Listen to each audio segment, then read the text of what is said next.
Welcome to this study, where we're going to unpack the foundational worker groups described in our source material, especially as they relate to the end of days. Mm-hmm. Now, we often focus on what's called the Elijah Company. That's the group the texts say are, taken up alive. They bypassed death, symbolized by that whirlwind. Right. But that company has a distinct and I think really necessary counterpart, the Moses Company. And it's so vital that we break down Moses' specific prophetic blueprint because his life story is said to picture the precise sequence and, maybe most importantly, the timing of key end-of-days events. Absolutely. But to even begin to understand that timeline for Moses, you really need the prophetic structure that the ministry revealed provides. Can you quickly establish that foundational framework for our listener? I can. The core teaching here is that the Synoptic Gospels, that's Luke, Mark, and Matthew, they don't actually contradict one another. Okay. Instead, the idea is that they are structured 100% based on prophecy, and each one is speaking to the experience of a very distinct group of people through time. So we're not supposed to be looking at three parallel stories, but more like three successive timelines for three different groups. Precisely. You have Luke, which represents the pre-tribulation period. It's a short 50-day window our texts call the above. Mm-hmm. And this is connected to the bride of Christ, described as wearing this gorgeous white robe, signifying purity, readiness. Okay, so that's the first group. Then what? Then we move into Mark. Mark covers the mid-tribulation period, and it's connected to the 7 years of seals. This group is pictured wearing purple. Purple, signifying royalty but also suffering. Suffering through persecution, exactly. And then finally you have Matthew. And Matthew is? Matthew covers the post-tribulation. It's associated with the 7 years of trumpets, and this group is wearing scarlet. Wow. So when you put it all together, the timeline is much, much longer than a simple 7 years. It is. It's 7 years of seals, then it's followed by 7 years of trumpets, plus that initial 50-day period. So 14 years plus 50 days total. And that structural split is absolutely essential for understanding where the Moses Company even operates. That really does set the stage. So if Elijah represents that group taken up without tasting death, what makes the Moses typology so unique? Where does he fit? Well, the key difference, as the texts lay out, it really comes down to one thing, Right. death. Okay. Both Elijah and Moses, they share this typology of being hidden at birth. Moses hidden in the rushes, the Elijah type also hidden away. They're both considered John the Baptist types. Right. But Elijah's the type who was taken up in a whirlwind. He did not die. Moses, on the other hand, is the type who completes his mission, but he dies before entering the promised inheritance. Which is a direct parallel to how John the Baptist was ultimately beheaded. Exactly. So the Moses Company represents that portion of the remnant, the end days workers, who will face death before that final entry into the inheritance. So what is their active role then, specifically within that mid-tribulation, that Mark's time period you mentioned? Their purpose is deeply prophetic. It's laid out in Romans 10. Moses actually prophesied about provoking Israel to jealousy by them that are no people. Meaning the Gentiles. Meaning the Gentiles. And this provocation happens during that seals period. The Moses Company leads the grafting in of both Gentiles and the house of Israel together during that turbulent time. They lead this great multitude, the mid-trib rapture group, into the wilderness. Protecting them and provoking those who refuse to follow. That's right.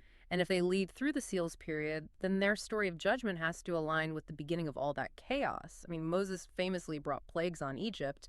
How do our sources connect those ancient judgments to the seals timeline in Revelation? There's a stunning direct connection to the early seals, particularly the black horse of famine, the third seal. Okay. Just remember, the second seal is the red horse, which takes peace from the earth, and that leads to war, resource shortages. Yeah, which leads to famine. Exactly. And in Exodus 9, Moses brings judgments that include the destruction of cattle and hail smiting the barley and the flax. I mean, that is a massive agricultural and resource failure. Which is exactly what the third seal brings. It is. Revelation 6.6 describes the third seal bringing a famine so severe that it costs a measure of wheat for a penny. The sources explicitly link the early judgments Moses oversaw, that destruction of basic food, with the start of global scarcity during the seals. Okay. So now we can transition to the absolute core of the mid-tribulation timing. This is where the chronology of Moses' flight becomes like a prophetic clock. Mm-hmm. In Exodus 12, the Lord tells Moses, "This shall be the beginning of your month's years." This command is given right at Passover, coincide with the immediate flight from Egypt. So the flight itself is the prophetic marker. And this flight, it has to align with the abomination of desolation, the point where Mark 13 commands believers to flee the city. And here's the profound synchronicity the sources really emphasize.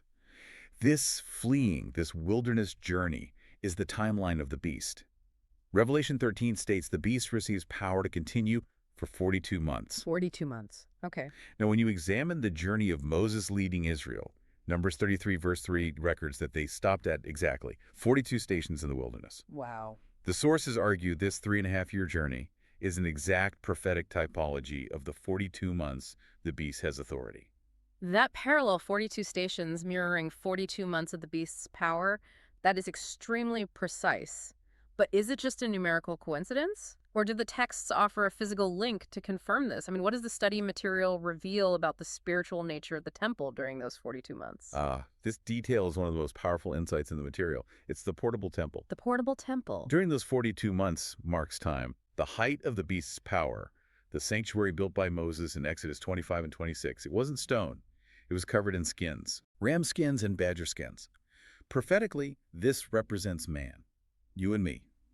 We are the portable temple of God, covered in skin and flesh, operating and enduring during the mark of the beast time. That is such a critical piece of context. It emphasizes that the struggle during the mid-tribulation is intensely physical. The threat isn't just spiritual, it's against the body. The body, which is the temple, covered in skin. Which completely explains why the focus of the beast's system is literally on the body, the hand and the forehead, to control buying and selling. Exactly. And speaking of buying and selling, what about survival? The beast prevents commerce, but Moses' people, they survived. They survived on manna and quail. When Israel complained, God gave them flesh and bread. Right, and this is where the hidden manna promised in Revelation 2 to the church of Pergamum becomes so relevant. Mm-hmm.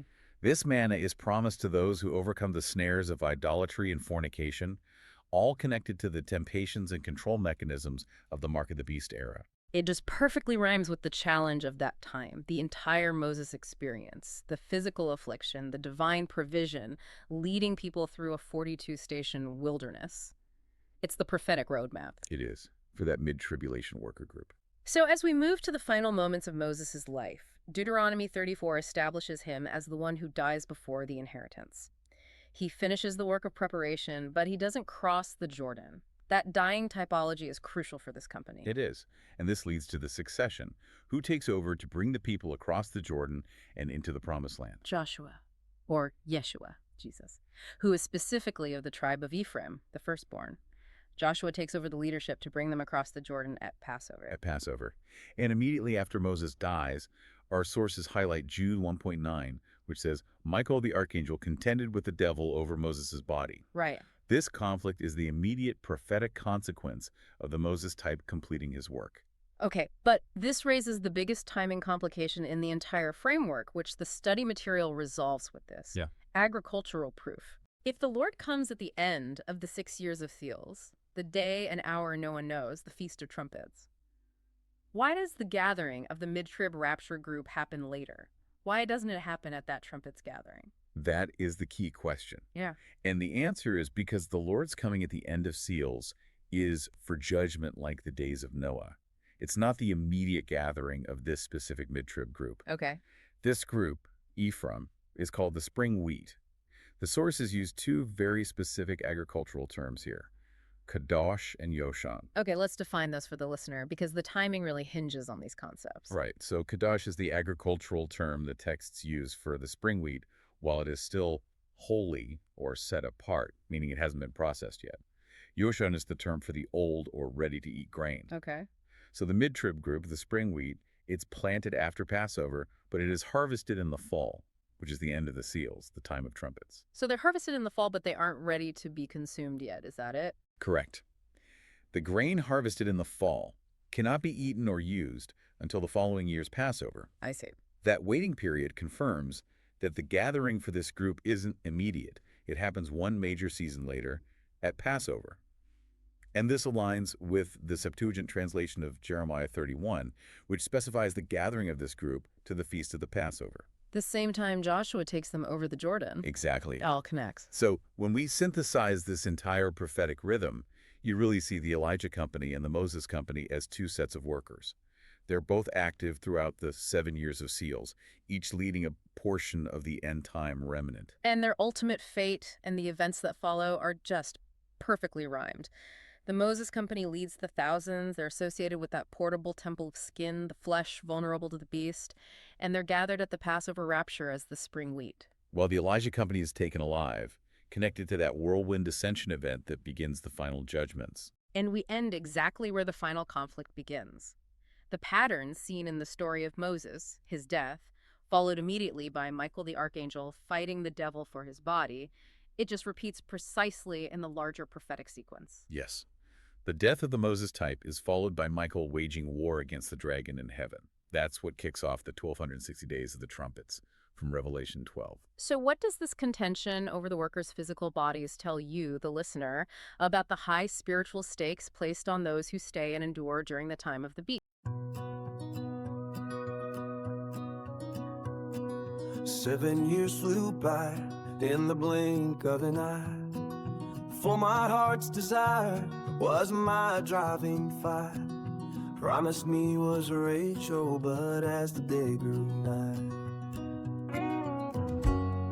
Leah, oh Leah, the heart that waited in shadows of love, so often jaded with every child born, until the sorrow and grace in a world where love's a complicated place. Leah, sweet Leah, with eyes like the dawn, in a love that was lost, you still linger on. Whispers in the night, sweet mandrakes in the air.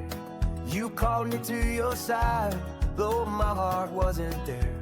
Yet the laughter of our sons filled the silence so deep. You taught me love's not just a promise we keep. Rachel's beauty shone like stars up above, but your heart held treasures of a deeper love. While my heart wandered, you wore the pain proud in the echoes of our home. You stood strong and loud. Leah, oh Leah, the heart that waited in shadows of love, so often jaded with every child born, until sorrow and grace in a world where love's a complicated place. Leah, sweet Leah, with eyes like the dawn, in a love that was lost, you still linger on.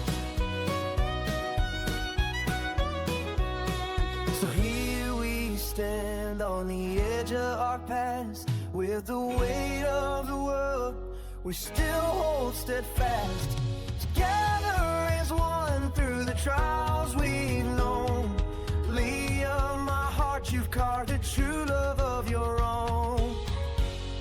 Leah, oh Leah, the heart that waited in shadows of love, so often jaded with every child born, until sorrow and grace in our whole world's a complicated place. Leah, sweet love, with eyes like the dawn, in a love that was lost, you still linger. Leah, oh Leah, the heart that waited in shadows of love, so often jaded with every child born, until sorrow and grace in a world where love's a complicated place. Leah, sweet